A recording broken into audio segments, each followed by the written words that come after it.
বুকের মধ্যে এতটা গভীর ক্ষত নিয়েও বেঁচে থাকা যায়। আমাদের সমাজে কত মানুষ এভাবে বেঁচে আছে, অথচ তাদের সাথে দেখা হলেই যখন আমরা জিজ্ঞেস করি কেমন আছেন, ঠোঁটের কোণে নকল একটি হাসি দিয়ে বলে এই তো বেশ ভালো আছি। অথচ তাদের ভেতরটা অন্তঃসার শূন্য হয়ে গেছে।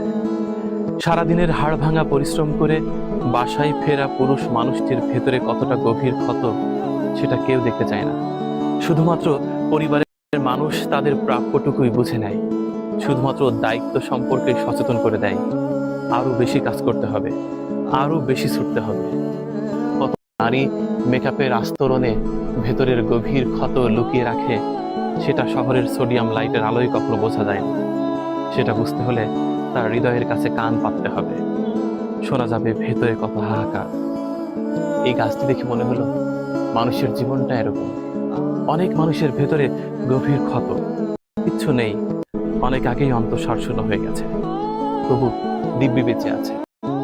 আর শুধুমাত্র বেঁচে আছি এই স্বীকৃতি নেবার জন্যই এখনো পর্যন্ত মাথা উঁচু করে সবুজ ডালপালা গজায়। মানুষ তার পোশাক পরে, পারফিউম লাগিয়ে বাইরে বের হয়। যদি মনে করেন ভেতরটা ঠিকঠাক আছে, তাহলে সত্যিই ভুল। উপরের দৃশ্য দেখে কখনো ভেতরটা কল্পনা করা যায় না। ভেতরটা সেই মানুষটাই জানে কি ঘটে গেছে, কতটা ফাঁকা, কতটা অন্তঃসার শূন্য, কতটা হাহাকার, কতটা চর। দেখেছেন, এই গাছটার এপাশ ওপাশ কিচ্ছু নেই, একটু জোরে বাতাস আসলেই ভেঙে পড়বে।